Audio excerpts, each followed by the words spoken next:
when you think of the closest people around you, do they feel more like a circle or a cage? Big question. Big question to consider, right? Does your inner circle feel more like a circle or like a cage? Big question. So there is an entire chapter in Worthy called Circle or Cage.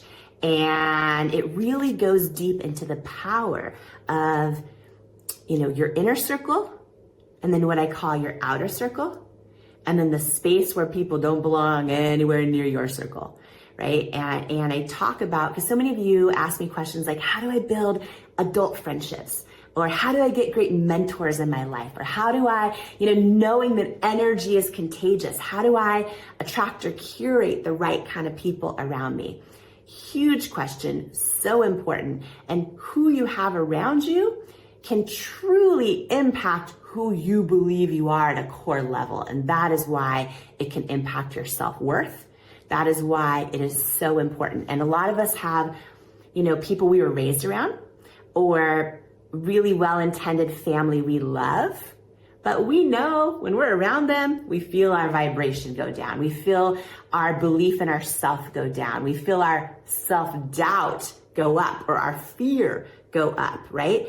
All of those things we don't want more of, we feel them go up when we're around them, but we love them and we don't want to be like, peace out, right? In a lot of cases, we love people and we don't just want them out of our lives, but we also know, oh gosh, if I don't have, boundaries, and if they're around me all the time, I just kind of feel like I start to doubt myself out of my own destiny.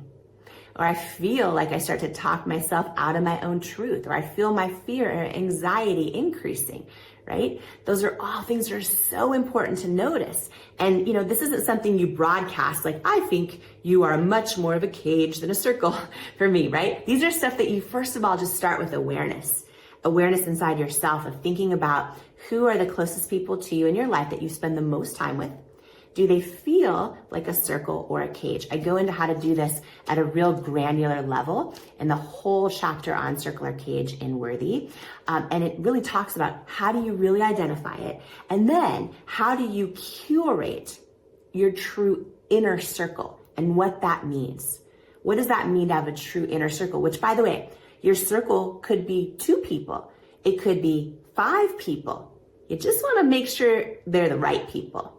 Right? So how do you truly curate your inner circle? And that might mean existing people in your life that are part of it. It may mean you need to get another person or 2 in there. That's the kind of person you want in your inner circle. And then how do you establish more of an outer circle, which is people that you want in your life, but they might be in specific or limited capacities, right? There might be someone that you just love working out with, but you notice every time you're working out and you share your big professional ambitions, you start to just kind of doubt yourself, right? And they don't get it, or they, see your ideas through the lens of their own fear or their own limiting belief, right? So it talks about, okay, well, maybe that's a person that's more in your outer circle that you bond with at the gym, you get the reps in together. Maybe you talk about what's going on The Bachelor tonight, or who won the NFL game this weekend, or whatever it might be. But you keep them in your outer circle. You don't share those, core big goals and dreams and hopes and ideas, because if you do, their self-doubt is going to stick to you, right? So who is it in your outer circle, and how do you set boundaries up around there, and how do you nurture and love on those relationships and keep those relationships you want to keep in your life, but you move them out of the inner circle into the outer circle. And then I go deep in here in Circle or Cage, which is one of the chapters, one of the more than 20 tools in Worthy on how to build self-worth. I go deep into how do you truly identify if a person should be nowhere near your circle at all? And then what do you do about it, especially if they are loved ones, friends, family, etc. So this is super, super important. I shared an excerpt from Worthy on my Instagram and social recently, and it just went bananas. People sharing it like wildfire. And I think it's because so many of us can identify with this. And it's a definition really of what your inner circle should feel like, because I'm gonna share it with you in a second, but here's what I wanna say. When we eat Cheetos, we get residue, orange residue on our fingers. When we drink blue Slurpee, our tongue turns blue from the blue residue, right? When we eat a food of a particular color, our tongue might get the residue of that food.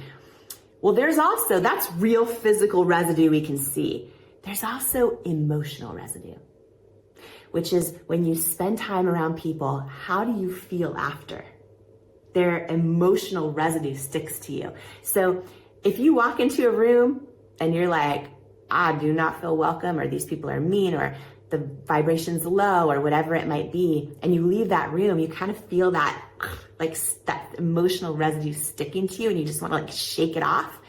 Emotional residue is a real thing. It's so important. I go deep into it in Worthy. And here's what I want to share about your inner circle. I'm going to read it to you from an excerpt from the book, okay? Your inner circle should feel like a hug and taste like freedom. It should be a place you can exhale, where you can mess up, get it wrong, cry it out, all with the unshakable certainty that love won't be withheld from you if you do. That is how your inner circle should feel. So today, ask yourself, are the people closest to you more of a circle or a cage? And let's get busy putting them in the right spot. Inner circle, outer circle, nowhere near your circle, because it is one of the most important tools to building unshakable self-worth. Have you ever had amazing momentum towards something, whether it was a goal or a dream or your business or an idea or a relationship, whatever it was, and then you completely sabotaged it? Completely sabotaged it, and you don't know why. And you're trying to figure out, why did I do that? Or why did my momentum stop? Or why did all my success just come crashing down? Or why did I do that? What did I do in that relationship that just caused it to go backwards? Here's the thing that no one talks about and so few people understand, but it is so critical, is that we think if we build a lot of self-confidence and we do all the things that we're just gonna keep going in the momentum we build. But the truth is that you don't soar to the level of your hopes and dreams, whether it's in relationships or in your goals, in your business or your career, or your ideas or any of it, right? We don't soar to the level of our hopes and dreams. We actually stay stuck at the level of our self-worth or our identity. And here's what happens is when you want a really, really healthy relationship with someone else, whether it's a romantic relationship, a partnership in business, a friendship, any type of relationship, you want just a really healthy one. You have big goals and dreams and you have it on your vision board and you've made a list of everything you want. And then you get it, but it doesn't work. You sabotage it and you don't know why. It's because deep down inside, you don't believe you're worthy of that. This is the number one reason why we sabotage things and why things don't happen for us. Or, by the way, you never go for it at all, right? Maybe you put these big goals and dreams on the vision board for your relationships or your friendships as an adult or whatever it might be, right? And then you're like, why haven't I made an effort to go out there and make new friends? Why haven't I, swiped a whole bunch of times on the dating app? Why haven't I told that person I want to be more than just friends? It's because deep down inside, when we do not believe we're worthy of something, one of a few things will happen. Either we'll never go for it, we'll stay stuck, right? Or we go for it and then we sabotage it along the way. We put that really awesome person in the friend zone. And we know they're amazing and we don't know why we're not attracted to them, right? Because we're attracted to what we believe we're worthy of. So when you work hard to build your self-worth, it changes everything because it's your identity, right? Your identity. You will not rise to the level of your hopes and dreams. You will literally fall to the level of your self-worth or your identity. It is the one thing that changes everything. And here is the biggest mistake so many people make is they think, okay, I just need to build more confidence. I just need to build more skills, more attributes, I just need to fit into my favorite jeans. I just need to, start taking better care of myself or, doing all these things. And then I'll find that relationship, or then I'll know enough to have my business succeed. And then so many people spend their whole lives striving for those things, right? Which these things are important. Building self-confidence, which comes from how you assess your skills and abilities, all the things happening around you, how you feel you stack up to others, your willingness to try and go for it. All those things are so important. But you can build all the self-confidence in the world, have all the skills, the abilities, the talent, the know-how. But if deep down inside your identity doesn't believe that you are worthy, if deep down inside your identity isn't built on rock solid self-worth, then you can have all these things and it doesn't impact if you'll actually get the thing you want. Like you can have all of these, beautiful things that build self-confidence, but you will still plateau at the level of your self-worth and at what you believe you're worthy of, right? What you believe you deserve and who your identity is. So this is the number one reason people sabotage things. It's the number one reason why we stay stuck. And so many people keep trying to solve it by just doing things that build more confidence but don't build self-worth. Building your self-worth will be the number one thing that will help you get unstuck or help you stop sabotaging things, whether they're in your business, whether it's taking your business to the next level, in your career ambitions. Maybe you are an artist and you love to paint or do poetry or any of the expression and offerings inside of you that you just have this longing to share with the world, but you don't know why you're not. It could be in that area, right? It could be in your relationships and friendships, like we talked about a second ago. Any of the areas of life, like the number one way to get unstuck and the number one way to not sabotage them, to stop sabotaging stuff, is to build self-worth. That's it. Because when you build this knowing that who you are is enough and you are worthy of love and belonging exactly as you are, then what you know is no matter what happens when you put your offerings out in the world or what, you believe you're worthy already. And that doesn't take away your ambition. It just gives you a rock solid resiliency, right? A rock solid identity to just kind of be like so resilient going after those things, and also to be fulfilled when you get them, to not sabotage them, because when your self-worth is really, really strong, that's when you believe you're worthy of it. So a couple things. In Worthy, I go deep into how to do this. Like it is a masterclass on how to do this because it's so, so, so important.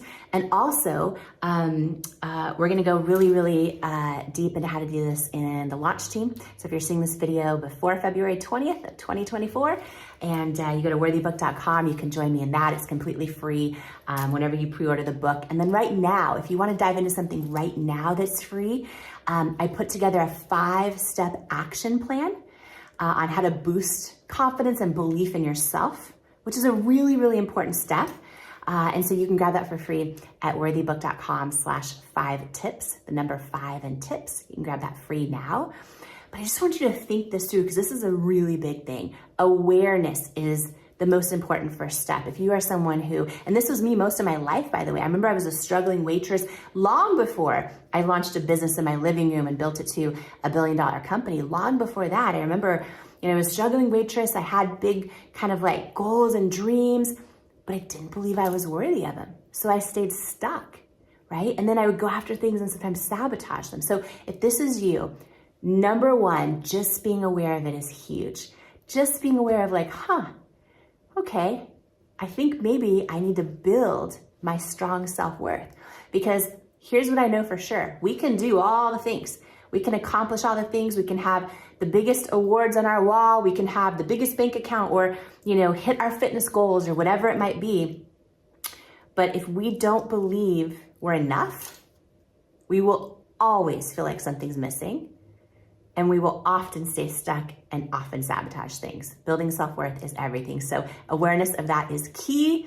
And the beautiful thing is, you are fully worthy, exactly as you are. It's not something you have to earn. It's not something you have to build. It's not something anyone can take away from you. But unlearning all those lies that tell you you're not, and re-embracing those truths that you are innately worthy, and building that self-worth, it is the one thing that will change everything in every area of your life. How have you emotionally caught up to your success? And I don't know if that's even clear, but it's like you have done a lot. And when you look back, I'm sure it didn't feel like at the time, but a lot in a very short amount of time, like the level of success with what It Cosmetics has done and what you have done, when you look back, how have you emotionally caught up to what that means? And even financially, like how you've been like, oh my gosh, like I'm not saving tip money anymore. How have you kind of kept up with that? And even your sense of self, through that? Yeah.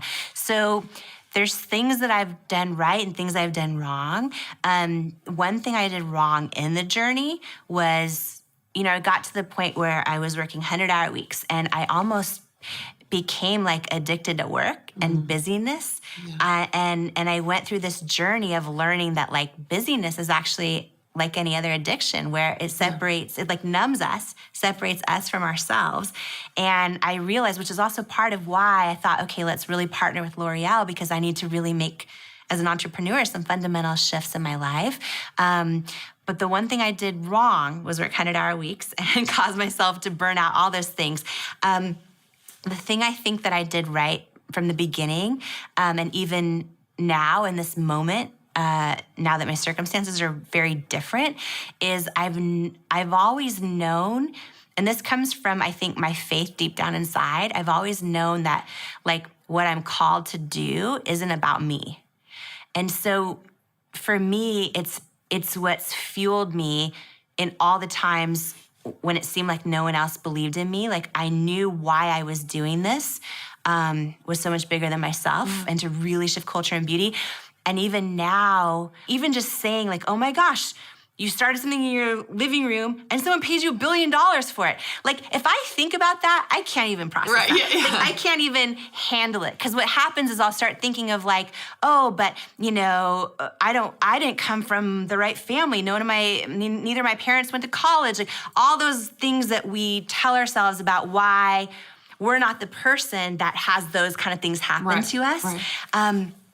And so two things. One, I often remind myself that like anything that's ever been created that's great, or that's a brand we all use now, or a big business, like it was all created by somebody really at the end of the day who's just like you and me, who's just like all of us. Every single thing, right? So like, why not us? Why not you? Why not? Yeah. And then the other thing is like when I really start to kind of like get in my own head about it, because it is really strange to say like, oh yeah, like all those things. Like I make it not about I know, I remind myself it's not about me, right? So for my book, for example, I'm donating 100% of the proceeds, right? The book is to serve, right? And like I believe at the end of the day that we get in life like what we give, you know what I mean? Along this whole journey, I've known it's bigger than myself. Even now, like I don't know, I believe that, I'm called to serve and to, like I feel blessed to have accomplished one of my biggest dreams, but my biggest driver now is helping other women, and especially other entrepreneurs, really other women like accomplish their greatest dreams. And like, for me, that isn't really about me. And so it drives me. And then I don't freak out over things like, oh yeah, I sold my business for $1 billion, which if I think about it, I can't process it really. Right. And so I just have to flip it in my mind as, okay, maybe this is a cool example that is another example for other entrepreneurs of like, it's possible for them. Right. What got you into personal development? Amy, I would love to ask that today. Like to have vision for your life, you have to first want to improve it. Yeah. I've always loved it. I mean, I remember, Brendan, you'll remember this, but decades ago, seeing even infomercials about it, right? And seeing, personal development tapes. I've always loved it. Growing up, I mean, I was the only one I know of in my whole family, and I have like 5 families through divorce and adoption and all kinds of stuff. I would just read quote books. and literally geek out on it. I would in high school keep journals filled with my favorite quotes and, watch speeches from some of the most incredible speakers, Dr. Martin Luther King. I remember days I was such a dork. I remember going to the high school library because you could check out videos, and I would check out some of the great speeches and watch them. So I remember sitting in the school library watching Dr. Martin Luther King speak. I remember sitting, you know what I mean? I've always just loved it. And I think it's because, and I think probably everyone part of the Growth Day community maybe shares this, where we kind of have that little inkling inside of us that we have something, that special we want to give or create or serve or impact. And I've always kind of had that feeling deep down inside, even from the time I was a little girl, long before I understood it. And I remember, and this is bold. Do you think that's like the striving spirit? I want to hear your bold thing, but do you feel like you said you were young? How many of you feel like it's because you're young, you have like a striving spirit, and it's just something part of you versus something interrupted life or forced you? Yeah, sometimes we have those ambitions or those thoughts and then all of a sudden the world teaches us self-doubt. The world tells us all those things that it's easy to listen to, like you're not enough and this and that, and right. So, but I remember just from the time I was little, and there was a moment, I want to say I was 9 years old, sitting in my living room. You might remember this moment where I was Oprah Winfrey. Was being interviewed by Barbara Walters, and this moment made the news everywhere. And she said to her, I think it was 9 years old, and she said, "I always knew I was destined for greatness." And I remember this moment, and the press freaked out, and all of a sudden, she got a lot of negative press for it too, because I think people weren't used to hearing, especially a woman, make such a bold claim like that. But I remember being 9 years old, sitting there in my living room, and I would switch back and forth between MTV, watching like Yo MTV Raps, which I wasn't allowed to watch, but I'd watch that, and then I'd go back and forth and watch the Oprah show every day. Yes. And I saw this interview with her and Barbara Walters, and as a 9-year-old little girl, I remember like getting it. I remember her saying that and feeling like, me too, Oprah, me, like I remember, and her example helped me believe it was okay, because we learn, I think, so often. And, we all learn this, not just women, but it's easy to dim our own light. It's easy to, grow up and just the things take over, the bills, the kids, the responsibilities, the setbacks. And it's easy to almost lose our own vision, right? We're talking about Vision Week on Growth Day. It's easy to start losing our own vision. The weight of life. Yeah. And I remember that moment, Brendan, as a 9-year-old little girl, just hearing Oprah say that in a way sparked a vision in me. And I think I love that we have these conversations. I hope Growth Day Morning Show sparks everyone else's own vision. Well, talk about vision on this. I'm gonna brag on you for a minute, because it's like, here's a 9-year-old girl who sees Oprah and gets this idea, oh, maybe greatness is okay for me too. And then, builds $1 billion company. I'm not talking about Oprah, I'm talking about Jamie here with you guys. Then Jamie ends up being like neighbors with Oprah, more or less. And it's like, wow, she built into this vision she had in so many different ways. And both her and I have been able to give back to so many of our mentors and give our platforms to mentors. And that really is magical, that you have these interactions with people who inspire you, then later get to work with them. I got to go on a tour with Wayne Dyer. I got to, have all the big names on my stages now. And I used to buy their tape. I love what you said. I used to buy their tapes. I used to go to the library, public library. Y'all know what a public library is? I go to the public library, I'd get them for free. I love what you said too. You had quote books. I read quote books like they were fiction novels. I used to have a collection of over 150 quote books that I'd bought and read like a book. And I'd just write them. And then I'd say, oh, what do I have to say about this? And that's what started me writing quotes. Wow. I was like, oh, I like this quote about ambition. What would I say about ambition? I like this quote about confidence. What would I would say about confidence? And I started posting my quotes on Facebook, and then it became, the thing. But it was all part of the interactions you had of inspirational people, inspirational speeches that you saw young. I had the same thing. Young, I saw role models. I listened to inspiring speeches. I read quote books young. So parents out there, get your kids seeing some personal development, listening to some personal development, getting excited about education and learning, not just Zoom, but like real personal development, personal growth in psychology. And, who knows how they'll turn out. You want to know what's some parents out there might relate to this. I'm a new parent. So I have a 2-year-old and an 8-month-old. And I have not seen Sesame Street in decades. And now I see Sesame Street, I see cartoons, I see all the stuff. Out of everything I've seen, just to call this out, I have to give Sesame Street props. Yes. They weave in personal development. They weave in personal growth into these lessons on believing in yourself, on inclusion, on, trying every time you get knocked down. I'm like, I have a whole new, now as an adult woman who's 43 years old, I have a whole new appreciation for how brilliant Sesame Street is. And I'm just like, yes. Yeah, I'm blown away. But I agree with you, because when my daughter will, say everything, oh, she loves Elmo, but she'll talk about all the different cartoons. But after watching a lot of them now, I'm like, oh, it's Sesame Street that I try to make sure she sees over and over, because those lessons, right?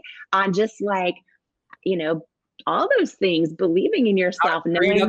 It's just like, it's two-sided. They're really good at, Sesame Street's good at character education and teaching kids social acuity.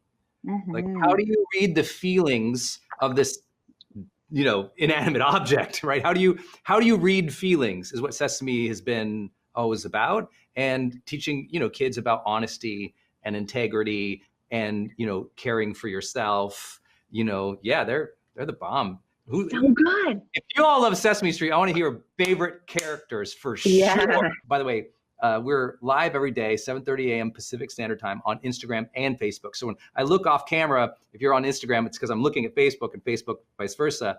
But I'm seeing people literally from all around the world who are commenting about, these topics we're talking about. And I bring that up because y'all, what we're trying to do with this Growth Day morning show and with Growth Day, my company, is we are trying to start this encouraging conversation in your head, but also let you know there's personal development fans and fanatics and dorks like us all around the world who checked out books, who listened to CDs and tapes, who are striving. So if you're the striver in your family and they make you feel weird about it, no apologies, keep striving.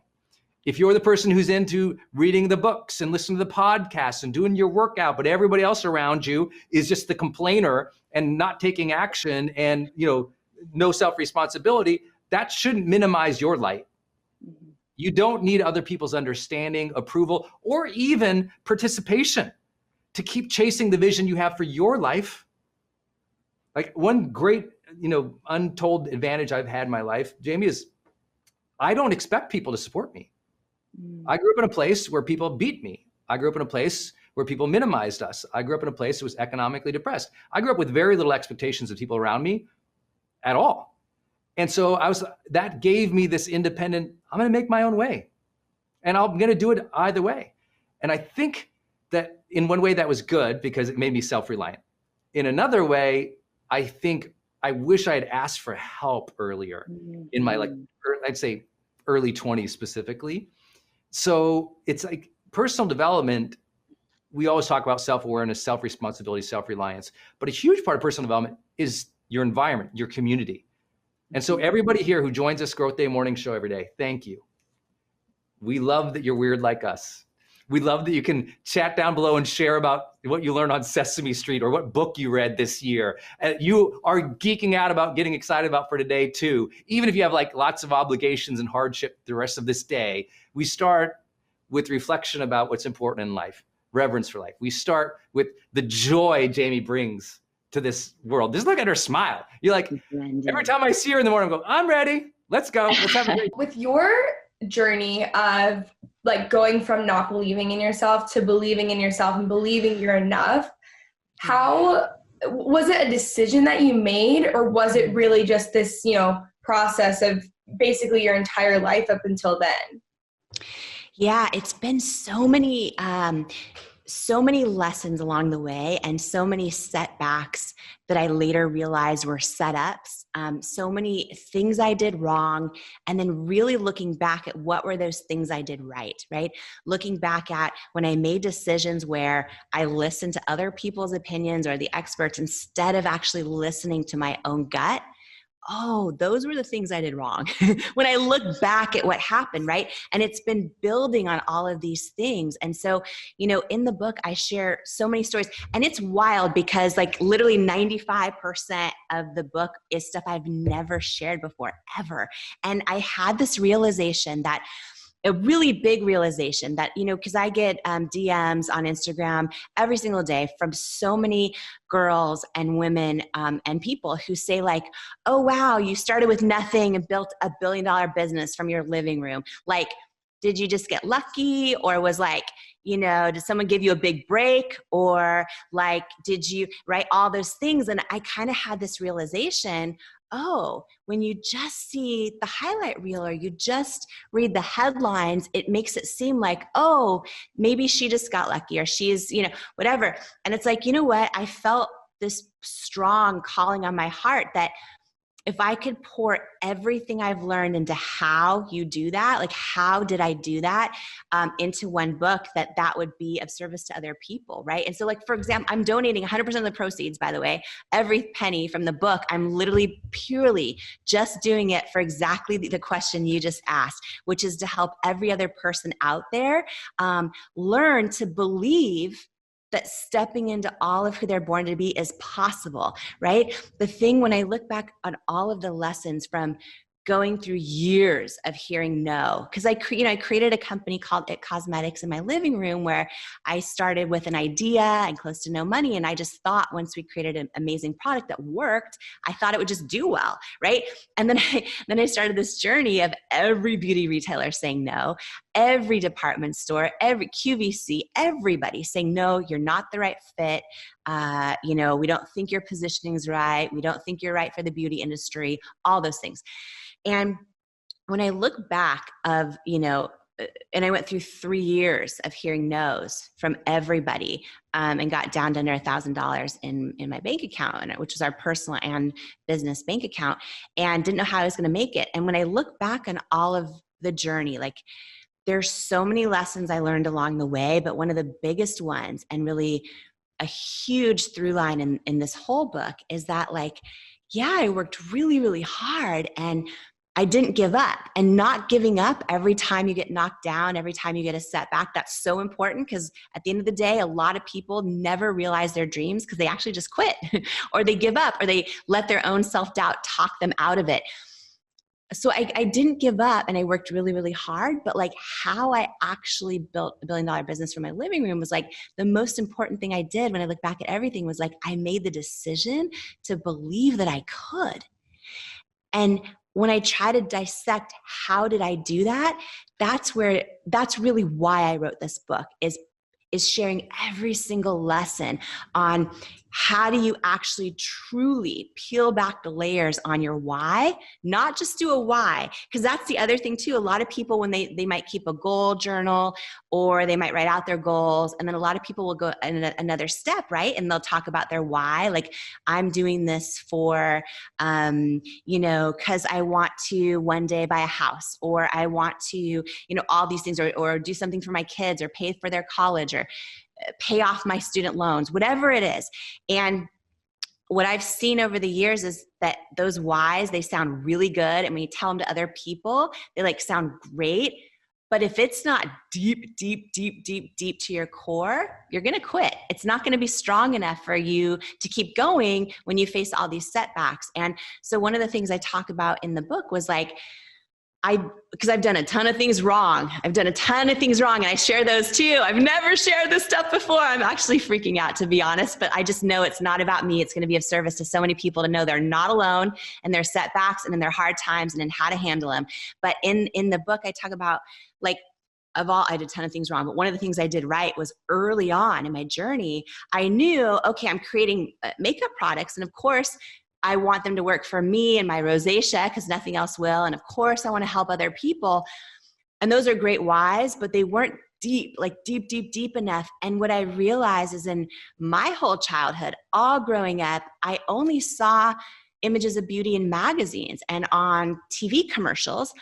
And they were never real, right? They're always overly photoshopped. And I never saw anyone that looked like me or had any skin challenges and I realized in the development of this company, while I was trying to create a product that actually worked, and when I realized why didn't any other product work, and then I realized, oh wait, I don't even know if the models are actually wearing the product they're advertising, all those things, I realized, okay, not only do I want to create a company that has great products, but I want to start using models that are every age, every size, every skin tone, every skin challenge. And I want to authentically define them as beautiful and mean it and all those things. And I had this realization on the why beneath the why early on, that like for me, it was like, oh, I want to shift culture and beauty. And I want to do this for every little girl out there who's about to start doubting herself and every grown woman who still does. And that why was so deep for me because of my whole childhood realizing I'd see these images and I'd want to look like them. I'd aspire to look like them. And at the same time, they always made me feel like I wasn't enough. And so this deep why was so important. I talk about like how to do that in the book for yourself or whatever your dream is. Because some people out there, they're like, oh my gosh, I really just want to dance and I want to start painting again, or I want to launch a business, or I want to become a pastor, or I want to start a blog, right? Like we all have these things. And I feel like we end up, right? Because here's the big thing. This is the big thing that, and I love just sharing this process in the book too, but so many of us know we have this calling on our heart or this like, kind of inkling where we want to step out and do something, but like it's way more comfortable in our comfort zone. And I feel like when we stay in our comfort zone, it comes at the price of chipping away at our soul. That's the first thing. And when we have a gut feeling, intuition, like we're made for more, like we have gifts or talents or ambitions to offer the world, one hard part I've seen and experienced personally too is sometimes the people around us, even when they're great people, whether they're family or friends or whatever, and they love us dearly, they don't have that same inkling. like they don't get it. They're super happy in their comfort zone. And what happens to so many people is we have the volume turned up on listening to everyone around us. And then we have the self-doubt in our heads of, oh, well, maybe I'm not qualified, or maybe I don't have what it takes, or maybe I don't, other people are way more advanced artists than I am, or other, whatever, that inner critic. So we start to turn up the volume on our own self-doubt. We start to listen to all the opinions of everyone else around us. And before we know it, we talk ourselves out of our own truth. And this happens to so many people.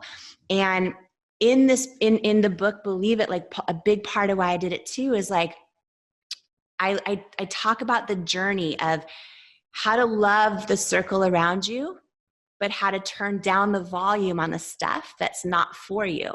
And that goes against the calling of who you are and who you're created to be. And how do you add other people around you and turn the volume up on them? And even more than that is the self-doubt and everything that we all experience in our own heads, right? And I just feel like that self-doubt sometimes in our own heads is a bigger opposition against us than the people out there rejecting us or saying no, or saying you're not the right fit for us, or whatever it might be, right?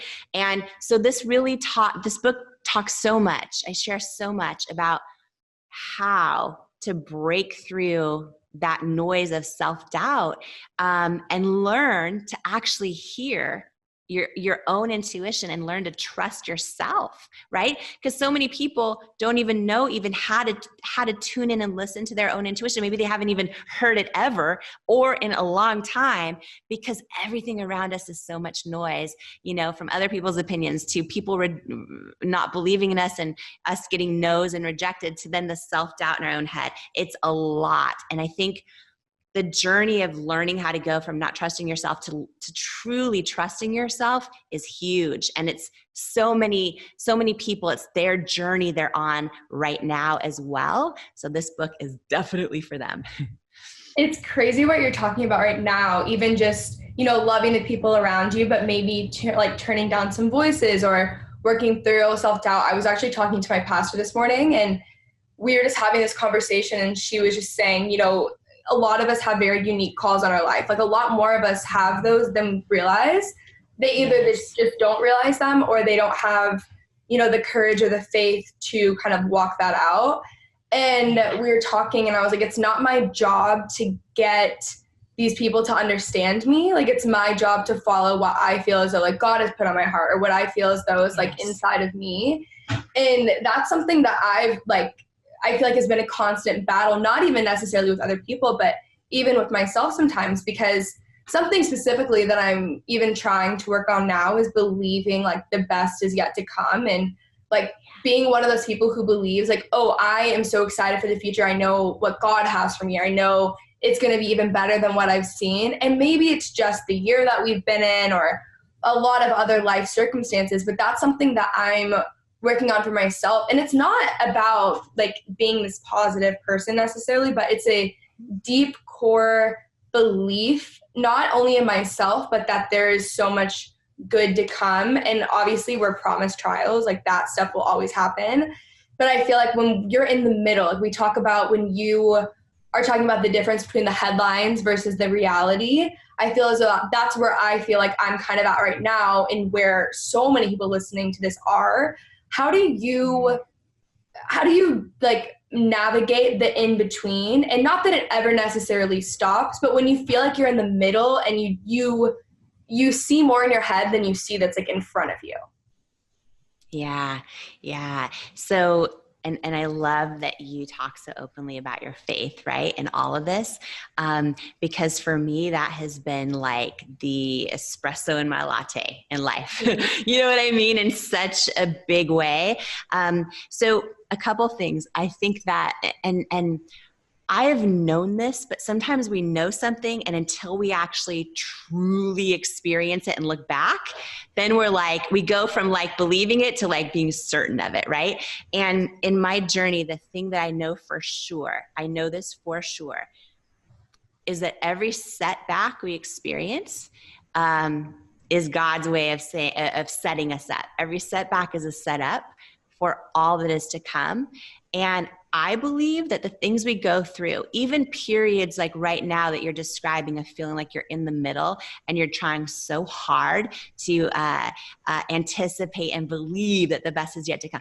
Even this season, right, I believe is a setup for everything that is to come. And I believe that in all my heart. And when I look back at it, I have learned every setback and every hard season and every season that was just okay was a way of actually making me strong enough to be able to handle the weight of the big God-sized dreams when they come true.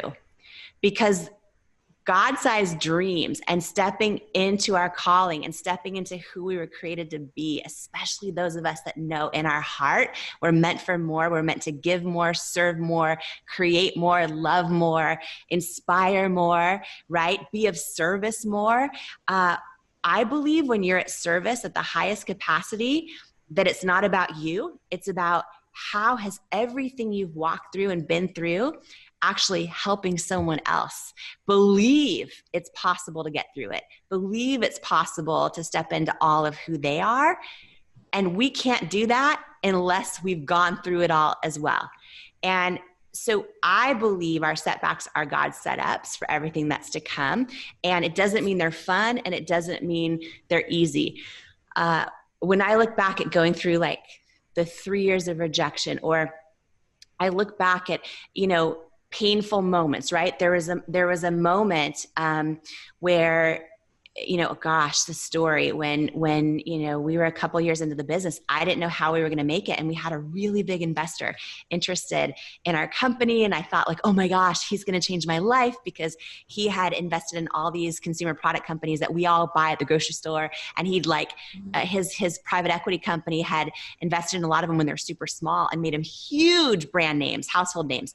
And I was like, oh my gosh. And we went through all these meetings, and at the very end, and I thought like, oh, if he invests in us, then we're not going to go bankrupt. And maybe he can help us get into all these stores like Sephora and Ulta and department stores who are all saying no to me. I thought it was the biggest, like most exciting thing ever. And at the end, we flew out for the final meeting, and he was standing 3 feet from me, and my husband was right next to me. And he said, we're going to, I wanted to share with you in person that we're so grateful for your time. We're excited for all you're building, but we're going to pass on investing in It Cosmetics.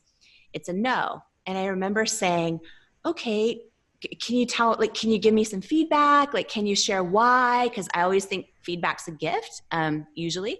And he said, do you want me to be honest with you? And I said, yes, please. And he said, I just don't think women will buy makeup from someone who looks like you, with your body and your weight. And when he said my body and my weight, I remember this moment where I was looking at him, and it's almost like I was watching his lips move in slow motion as these words were coming out. And I felt my whole body flood with like this lifetime of body doubt and self-doubt. And it was this moment where it's like I was staring my own fear like straight in the eye, and I knew I had to keep my faith bigger than it. I also knew in that moment, deep down inside, I had this feeling, and this is why it's so important that we do the work of learning to listen to our gut and learning to trust ourselves. Because in that moment, I had no proof around me that this company would ever grow or become successful. And then I have this person in front of me that I saw as a visionary. I saw as someone who truly created stellar brands. And he's telling me, no one will buy makeup from someone who looks like me, my body and my weight. And I had this feeling deep down inside my gut in that moment that he's wrong. And I also knew if I was ever going to prove it, I would have to figure out how to believe that for myself. And the other thing is, in that moment, I didn't even get mad at him. Of course it hurt me, and I had to learn, we talk about volume. I had to learn how to turn down the volume on those words from being on the repeat button in my head over and over and over for years. But I also knew in that moment, like, he's passing on investing in my company because the sole reason I want to create this company, he's been impacted by the beauty industry his entire life. And he's learned, just like we all have been taught, you have to look a certain way to sell something, right? And so he was just, I don't want to say a victim, but like a byproduct of what he's seen his whole life on television and in magazines. So it fueled me. And this is part of why mindset is so important, and why not slipping into that like woe is me victim kind of mindset. It was like, oh no, you know what? This is a gift. This is a setback right now. It really sucks. God, I don't know how I'm going to pay the bills. I don't know how I'm going to keep the lights on. Like, I started going to the Costco. I don't know if you have a Costco by you, but the Costco outdoor food stand where you get the $1 hot dogs. Yep. I was like, okay, God, I'm doing that. And at least they taste good. And I was like, how am I going to keep this business alive? That setback was a setup, because it fueled me this deep, deep, deep why of like, oh, even this dude is like this dude in a business suit who has probably never bought a beauty product in his life is impacted the same way women are by the industry. And it fueled me. And so I believe, and really honestly, the reason I wrote this book, and like I'm literally donating 100% of the proceeds of the book. The reason I wrote this book is because I believe everything we've gone through, especially once we're through a lot of it, we learn like, oh wow, the next level of success is that it's not about us. Like, how can my story, your story, everyone who's listening's story actually be of service to other people when we actually have the courage to share it?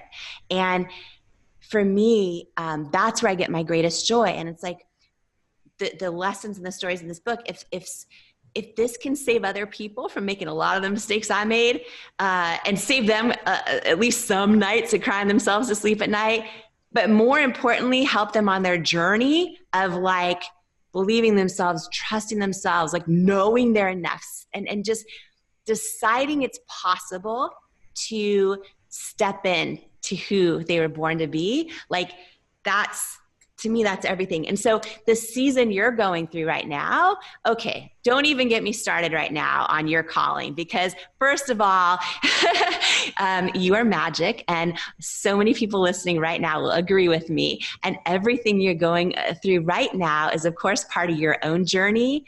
But we all have the blessing of being able to listen to you and then actually have it fill us up and have us, all of us together, feel less alone when we're going through the same things. Do you know what I mean? And so even if it's hard right now or uncertain right now, or so many people, I mean, this year has been packed with uncertainty, right? More than so many people have ever experienced. And I would never downplay how hard it's been on so many people ever. I would never wish it on people ever. What I know through so many, and this book is so many personal hardships too, right? From adoption, surprise, you're adopted in your 20s. I found out in my 20s, to rejection, to like all of these things personally, right? I just think that they're all part of our journey to make us strong enough to be able to carry the weight of our calling when we step into it. Thank you. Something I love so much about you is how you are so willing to share and to open up. And it's almost like you're this open book and you're trying to give value, and you do give value to pretty much every single person who I'm sure like even comes across. I love so much about the story, which this is in the book, so we're not going to go too into it. We've been talking about mindset all week, and I hope it really helped you guys. I thought today, mindset, we would take on the all-important mindset of what I call integration.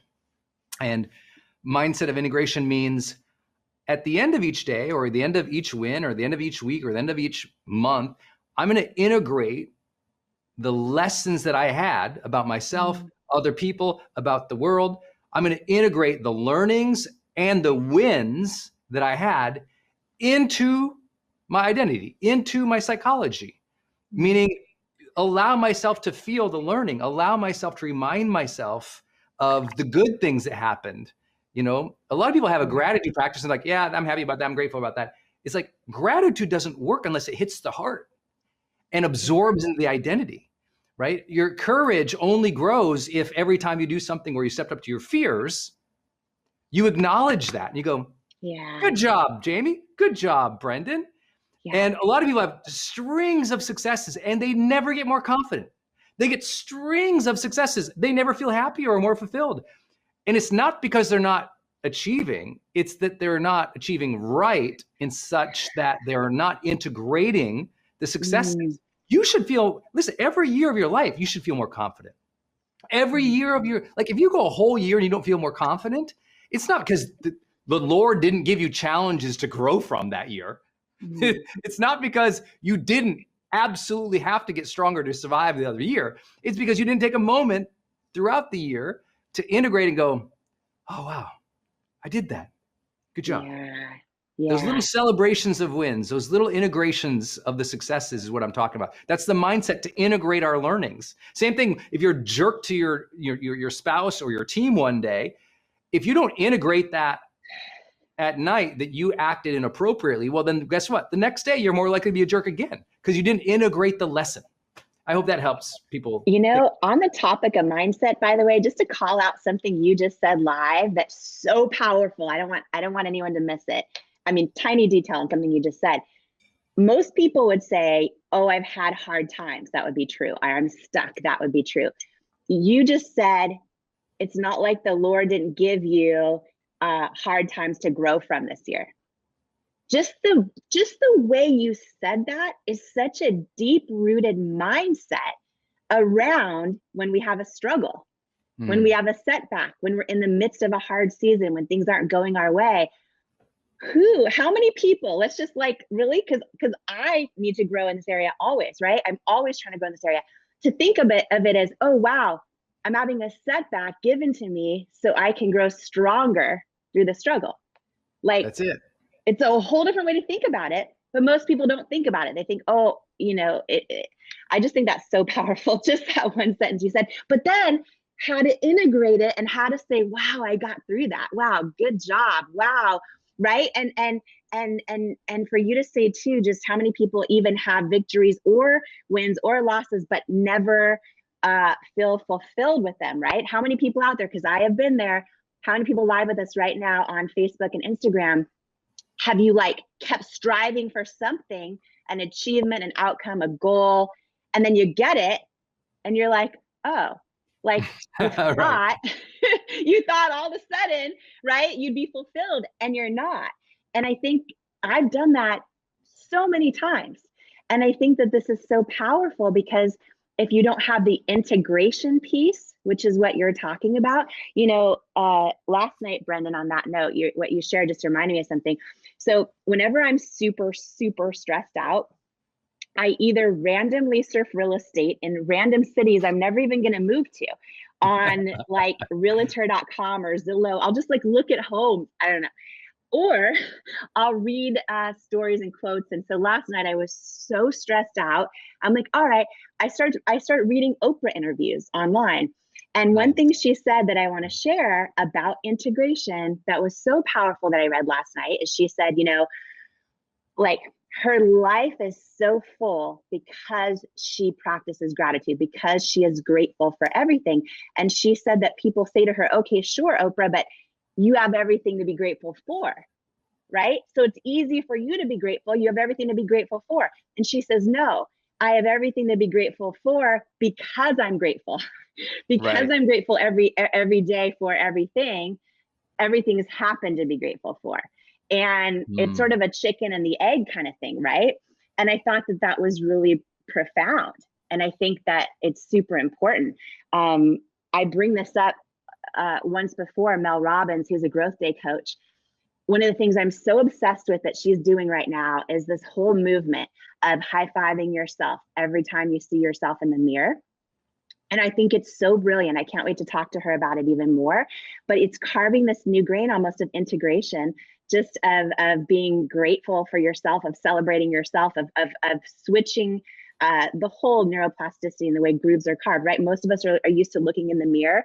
And I'll just speak for myself and for the millions of women I've now had the blessing of getting to know in the course of growing It Cosmetics. Most of us, by the way, I just saw It Cosmetics on here. I've never seen them on here before. Wow, so there's hi, a team, what's millions up, of women part of It Cosmetics. I just saw them on here. There's so many Awesome. people part of this morning show, which is amazing. But anyways, I've had this gift of being able to talk with so many women over the years. And here's what they all say. They say when they look in the mirror, the first thing they see is whatever it is they think is wrong. And my whole mission, because of that, because of talking to so many women who say the same thing, was like, okay, how can we look in the mirror and see everything that's right, which is everything, right? I am now able to look in the mirror, see my bright red rosacea, and think that's right. Like I'm able to do that now, but it took a lot of hard work with mindset and back to the whole integration thing. Brendan, what are your tips for everyone who's live with us right now on how do we take these wins, and a win might be, I got through the day. A win might be, I did not yell at my spouse today. A win might, there's so many different types of wins. A win doesn't have to be, oh, I just had $1 million launch, right? A win could be like, wow, I did better today. But how do we then integrate those around mindset so we start living and building a more fulfilling life? Great question. And I love everything you just said, by the way. So good. So good. This is why I love doing this show. Morning. I know. I'm like, you got some coffee in that mug? Woo! It is coffee. I promise. After the event, though, I promised Mel Robbins we would have wine. So I might have my Growth Day morning show mug with some wine in it Monday night. But right now it's coffee. I love it. So good. So good. I really believe that like anything else you want in your life, you don't get it unless you establish habits around it. Yeah. There's nothing you will ever want in your life that you can't have more of if you establish a habit around it. And so if you want to have integration and more courage, more confidence, more joy, more fulfillment in your life, that's a practice. That's a habit. And so for me, everyone knows I use my high performance planner on the daily, on the weekly, and on the monthly. And we built prompts into it that make you examine your learning about yourself, other people, about the world. Make you examine what decisions could I have made that would have been better. Make you examine what went great, what you're grateful for, what you're thankful for, what you're looking forward to. Like developing mindset is a practice. It's like work. If you want to finish your PowerPoint presentation, you have to sit in front of it and create it. If you want to be followed on the internet more, you have to sit in front of the cameras and talk and speak or post. The outcome is dictated by the practice. And the practice here is you need a time. You need that. When do you do it? I do it on Sundays. Sunday's integration day. Sunday's like planning day. Sunday's reflection day. We call it in my world the Sunday review. Review. What did you learn? Can you celebrate? What happened that was great? What are you looking forward to? And I know a lot of people go like, oh, well, I get there and I got nothing to celebrate, because they think integration is just about wins or huge milestones like you were talking about, right? You get the big deal or something. The most important integrations of all time have nothing to do with your amazing ego. What it has to do with, what did you learn? What was provided to you by God or the universe this week to educate you, to give you a new distinction? Because the reason more people aren't more confident, as we talked about in Growth Day this month, this was Confidence Month for our members. So if you're not a member yet, go to growthday.com, become a full member. But our members, we've had the best coaches in the world talking about confidence. And many of them echoed the teaching that we've been putting out, since 2001, which is the competency confidence loop. When you develop more competency, when you learn more, you're more confident. Well, the good news is when you learn more and you practice that, so you have integration and integrity. Well, when you have integration and integrity, you feel good about self. Your self-worth goes, hey, you know what? I'm learning here. I'm making new distinctions. That gives you mastery and maturity. And then you're practicing it, which is in integrity, following your word and working hard for the things that matter. And all of a sudden your body goes, I feel good. Your brain goes, I feel good about myself. And your self-worth grows because you did those very things. But it doesn't happen by accident. Most people never even learn the word integration or the concept of integration until they're in therapy, and which is great. That's one great benefit of having a therapist or a great coach, is to let you know you should be integrating what you are learning. Have you reflected? Have you thought about it? What's that distinction tell you about you now? What's that distinction tell you about what you want next? What's that new thing that you just did? How can you celebrate that so that you feel it and you're rewarded in your brain to keep going when it's hard? These things are important. Just to throw this idea out there, maybe everyone in the chat right now can just drop in one thing, one win they want to celebrate. Yes. Or just one difficult thing they did well, they overcame. Maybe it's a struggle they got through yesterday. Maybe it's a hard time. Maybe a friend said something that was hurtful and you wanted to just fire back, but you didn't. You just handled it in grace. That is a big win, right? It could be something small. It could be, oh, wow, I got through the day with homeschooling the kids and I didn't lose it. It could be, it could be anything. But I think like getting in this pattern, and I know it's so much more beautifully structured out in the high performance planner and everything else. But even just starting it right now, I think this would be really fun too, just because a lot of people aren't in this habit. They haven't built this habit. They just get through the day, right? So even sharing one thing, that's a win. That's a win from yesterday or from this morning already, yes. Right? And sharing it. And remember, learning is a win. That's the most important thing. Learning is a win. So that's why most people feel so discouraged. They feel like, well, I'm not winning. I'm like, every new distinction, that is a win. Knowing what not to do next time, that's a win. Yeah. A failure is a win, a new distinction, a new learning. And so when you can reorient your mindset to, oh, these lessons are winning. I'm getting better. I'm getting smarter and wiser and more compassionate, more thoughtful, more ready for next time. Like I'm getting stronger despite the struggle, but no, because of the struggle, it's good. It's like, it's honing you. You are being prepared is a mindset I have. I believe we are being prepared. I believe no one watching this, Jamie, myself, no one watching this, I don't believe any of you have met your calling yet. We don't know what our ultimate destiny is. What hangs in the balance in the future for us, what God intends for us, or what universe intends for us, what might happen, we might not even know it. But our whole life and all the challenges and the frustrations were built for this singular moment. That happened with Abraham Lincoln.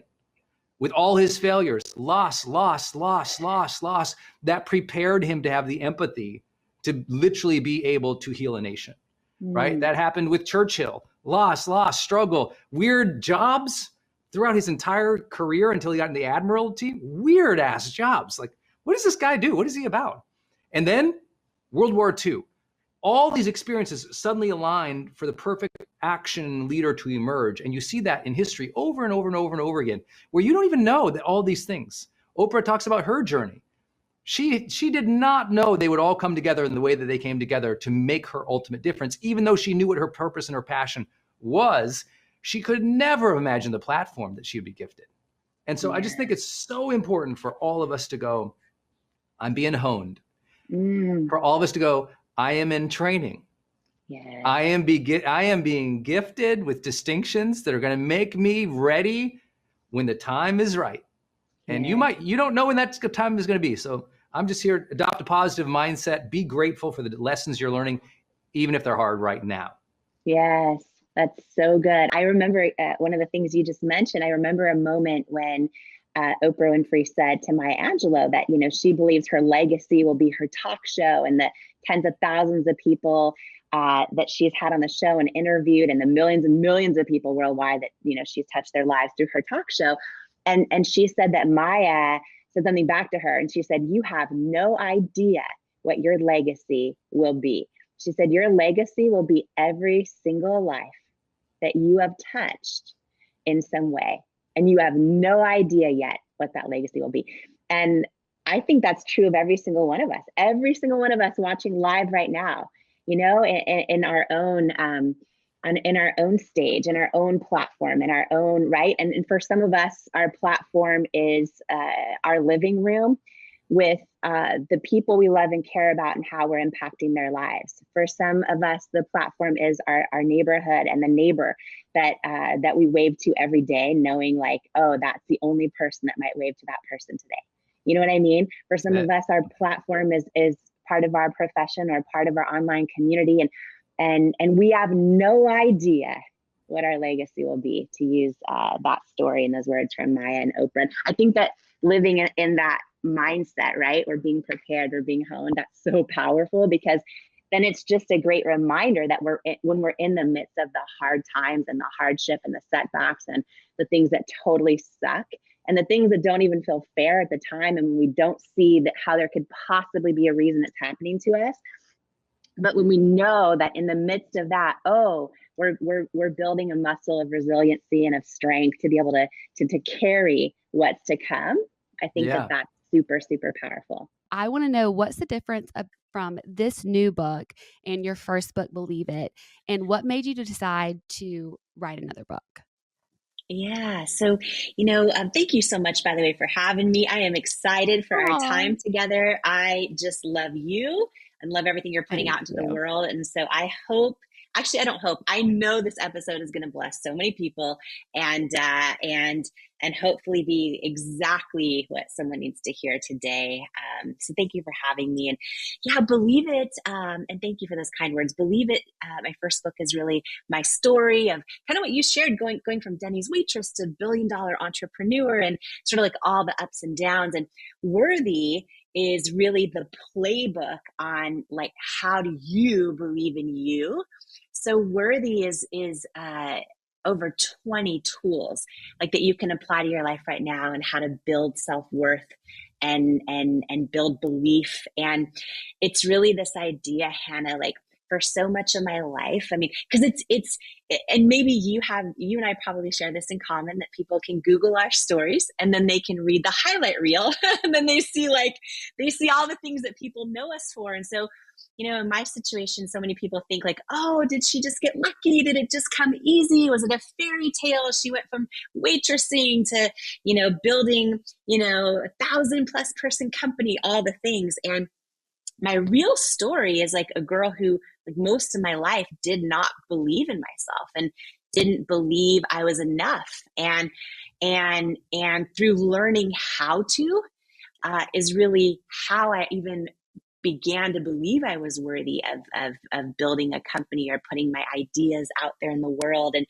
so worthy is really for, because right now, as you and I are talking, 80% of women don't believe they're enough.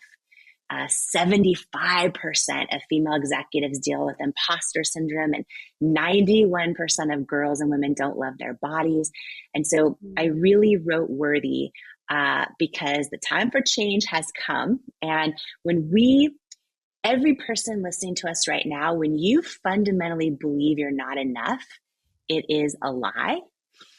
And it is time to unlearn that lie. And when you, start to unlearn the lies that lead to self-doubt, and then kind of ignite those truths that wake up worthiness in your life, like the moment you learn to believe you're worthy is the moment future and past generations of your family change. It's the moment where, literally every area of your life changes. So Worthy is really a book for every person who doubts they're enough. And sometimes we can be like crushing it in the world, accomplishing all this stuff. Everything can look so great, but deep down inside, we feel alone and feeling like we're not enough. And this is a book about, how to unlearn those lies, how to build unshakable self-worth.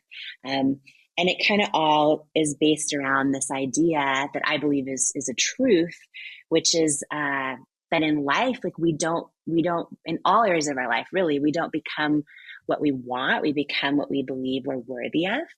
And we can have all of these goals and dreams, but we don't soar to the level of our goals and dreams. We stay stuck at the level of our self-worth.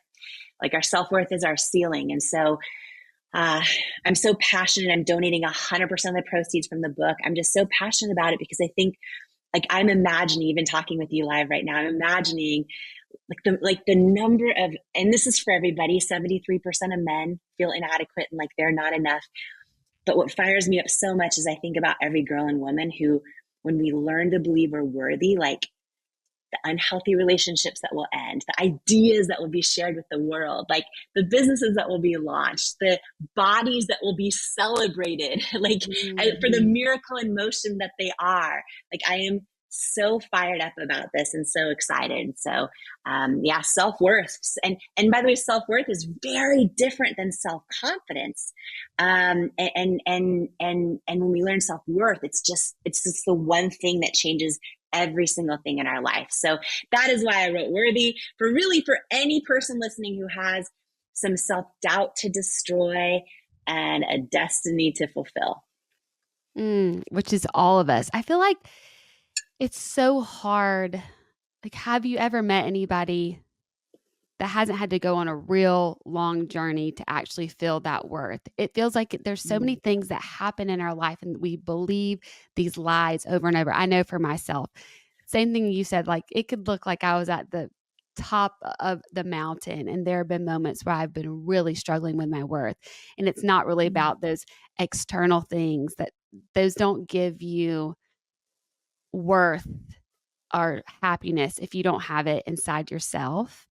And you said something, you write this in your book and you kind of mentioned it, that you write in your life, you don't soar to the level of your hopes and dreams, but you stay stuck at the level of your self-worth in your relationships, career, and ambitions. You don't rise to what you believe is possible.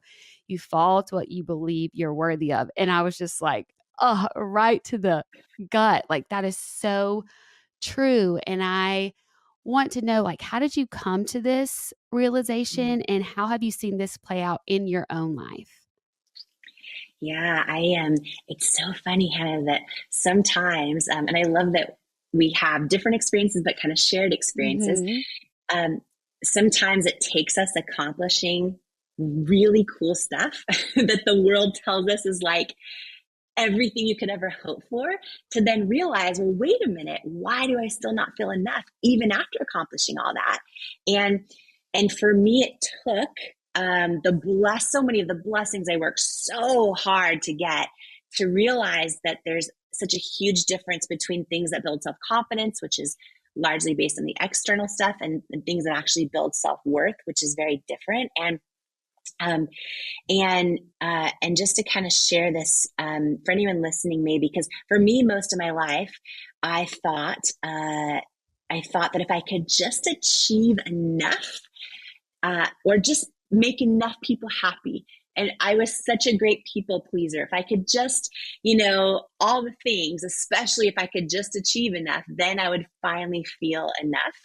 And for anyone listening who maybe has ever had like a goal or a dream and thought, like, once I finally get that thing, then I'll be happy. Then I'll feel fulfilled. Then I'll feel enough. And for some people, it might be something in their career, or getting a degree, or getting married, or getting 6-pack abs, or, it could be a certain number of followers on social media, or fame, or a number in their bank account, or the married and the white picket fence and 3 kids. It's different for all of us, but like for everyone listening, if you've ever had that kind of goal, and maybe you worked so hard to get it, and you thought, and think about something actually in your life right now, right, as we're talking, and you thought, oh, once I get that, then I'm going to feel enough, then I'll be happy, then all the things. And so for a lot of us, we work really hard to get that thing, sometimes months, years, or decades, and then we finally get it. And for everyone listening, like, imagine when that happens in your life. You finally get it, and then what happens?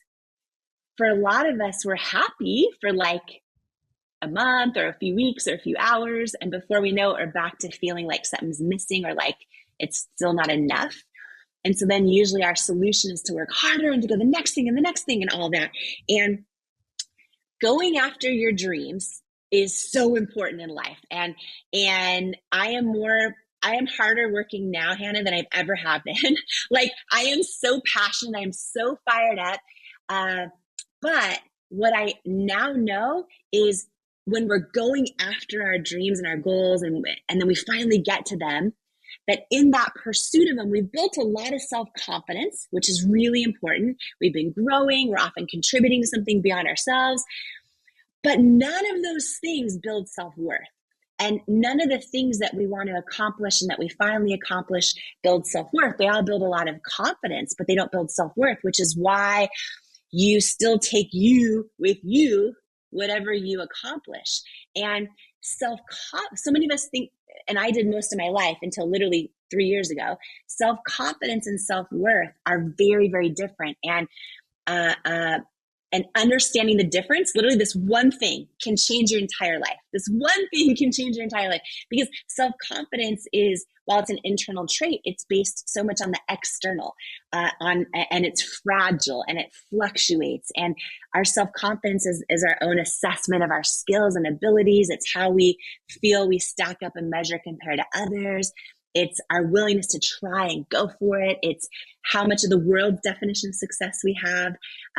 If we're winning or losing at any moment.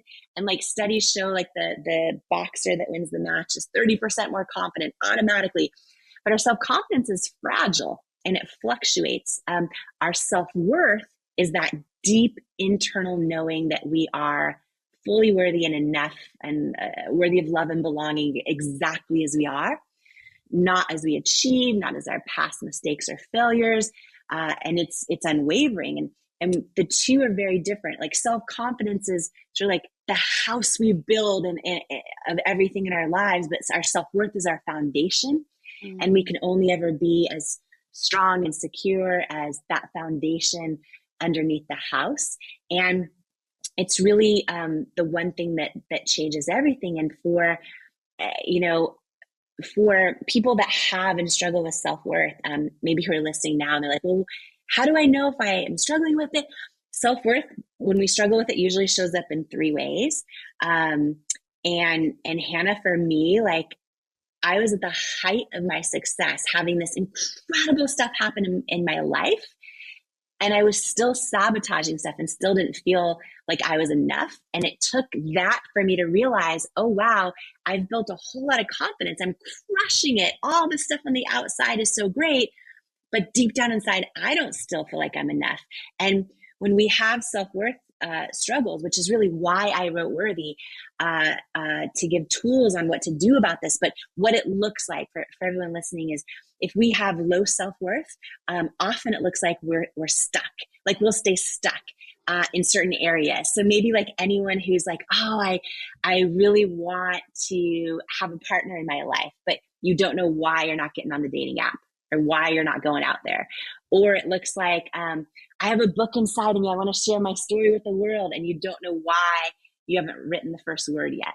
Or it can look like, oh, I have, fitness goals, but I'm just not ready to like start walking every day. Whatever it is, we stay stuck in different areas.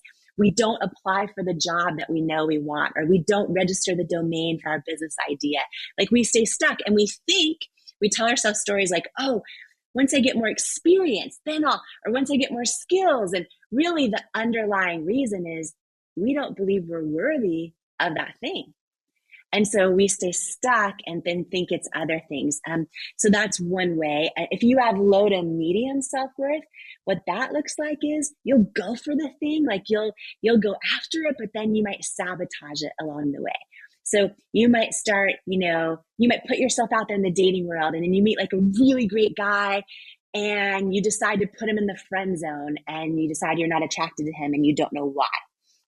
And you think it's because, oh, I want someone more edgy, more bad boy.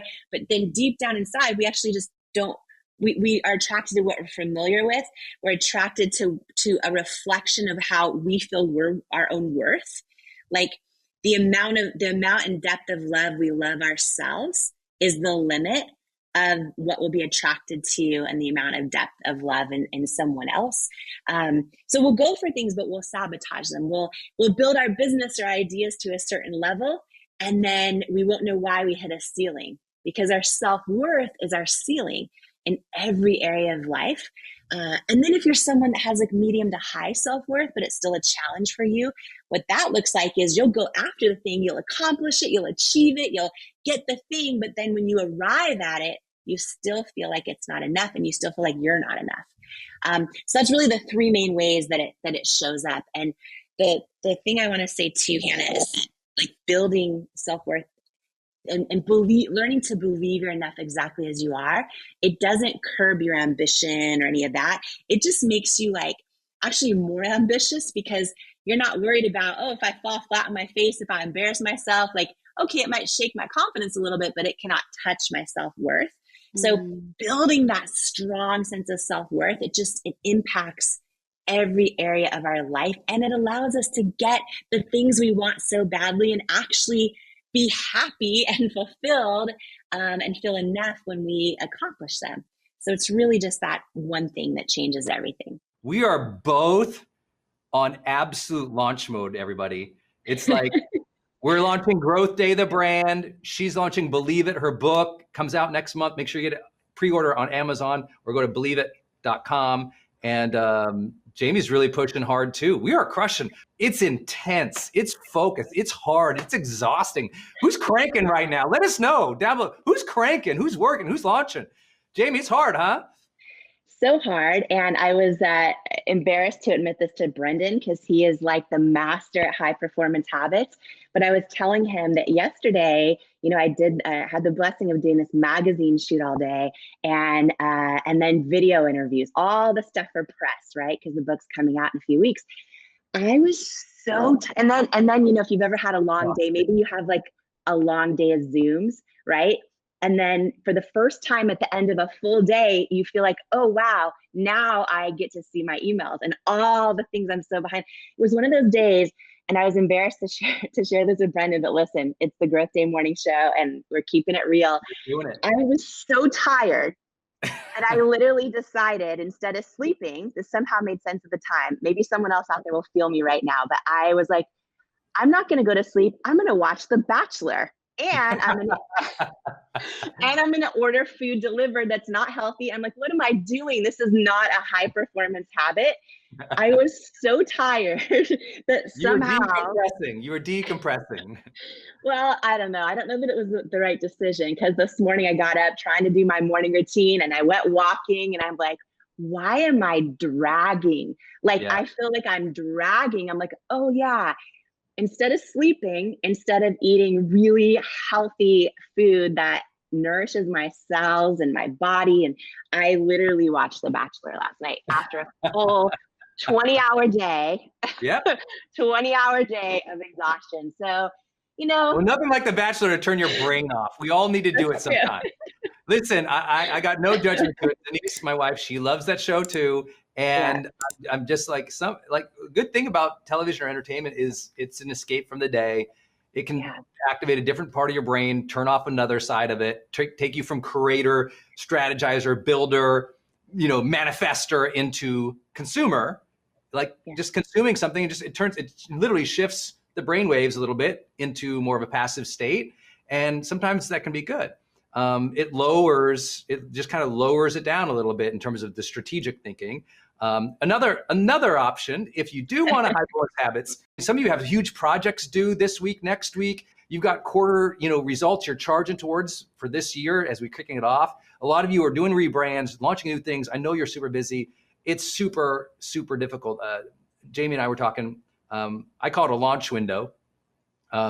Officially, sometimes I call it a hot mess, but it's those times when you are going for like 2-3 weeks, just so intense, or 2-3 months. I mean, super intense, super focused. And I was telling Jamie, my routine is, so I get my morning routine in, I get some food. I basically work all day. I take every 50 minutes, I take a break, stand up, deep breaths, close my eyes, that kind of thing. Then I also basically work straight till dinner. Then we have dinner. And if I'm in launch mode, then it's from dinner till, near bedtime, I'm working. But one secret to wind myself down, if I need to, is go, and this is so human, and many of you probably have never even tried this, go walk at night. Go let the dark come in on you. Let the evening sound and air penetrate your spirit, and like your body just goes, oh, you're not in fluorescent lights anymore or LED lights, and everything gets kind of, a simple, like 1 mile walk, at night with no phone, unless you need it for safety, but for real. And so it's like, just go walk, come home, close your eyes, maybe put a heat pad on your neck, and sit on the couch for just 2-3 minutes, or lay on the floor for 2-3 minutes, and just let it all shut down, then go to bed. And that will help a deeper evening sleep, but it also isn't as frenetic, because we know television also causes a lot of anxiety and drama. The biggest study in psychology ever been done on television is that it creates a low level of stress. So because all the drama, so you're still creating a little stress. So now your sleep rhythm isn't as good, even though you might feel tired, but you'd feel tired anyway. You had a huge day yesterday. Anyone who's ever done interviews before or been on the phone all day, and then like she said, you come back to your emails. So how did you handle it? Like when you woke up this morning, how do you think about all those emails and you're way behind on work? What do you do? Yeah. For me, I'm, trying to make the big things, right? And so it's, and I love that you call it launch mode, and so many people commenting right now. I love this so much. Everyone's live together, right? The Growth Through Morning Show on Facebook and Instagram, and reading what you guys are doing. And maybe you're not doing a launch, maybe you're actually just starting a dream, or you're ideating a dream, right? I know a lot of you have been DMing me on Instagram saying, hey, I'm starting my book. I'm starting to write my story. I'm starting to share my story. And, I found, Brendan, that this has ramped up so big, so fast. So what I'm doing is I'm saying, okay, in my own mind, I'm compartmentalizing a little bit. I'm getting better at carving out time. So I have a time window today on my calendar, actually, for email responses. I normally don't slot times like that. I know you do. You're so good about that. And I'm trying to make the big things the big things. And so today, it's the first time ever I'm doing an insider group for my book launch. And so anyone who yeah, anyone who pre-orders the book can join this insider group for free. We're just doing it for the next couple of weeks, just through the book launch, but I'm going live today to actually read the introduction from the book. And then everyone who joins gets a copy of the book early before it launches. And so I've never done anything like this before ever, right? When we built It Cosmetics, like we have over 7 million customers in the US, and we built this amazing movement, and it was really fueled and continues to be fueled by customers all coming together. And you know, I did a lot of QVC and things like that, but I've never created a community where I went live into it and things like that. So the Growth Day Morning Show is just so much fun, and super honored to be a part of it. And then as part of the book launch, I'm doing that insider. Which Where can they go to find out about this insider thing? So believeit.com/team, or it's right on my Instagram. The link is right on the top, and yeah, anyone can join it, and it's super fun. But today kicks that off, and it's a whole new thing. And for me, and building community now, like purposely for a specific launch coming up, which is cool. Yeah, and it's like I read everyone's stories, just like I read everyone's comments right here, and it's the big thing.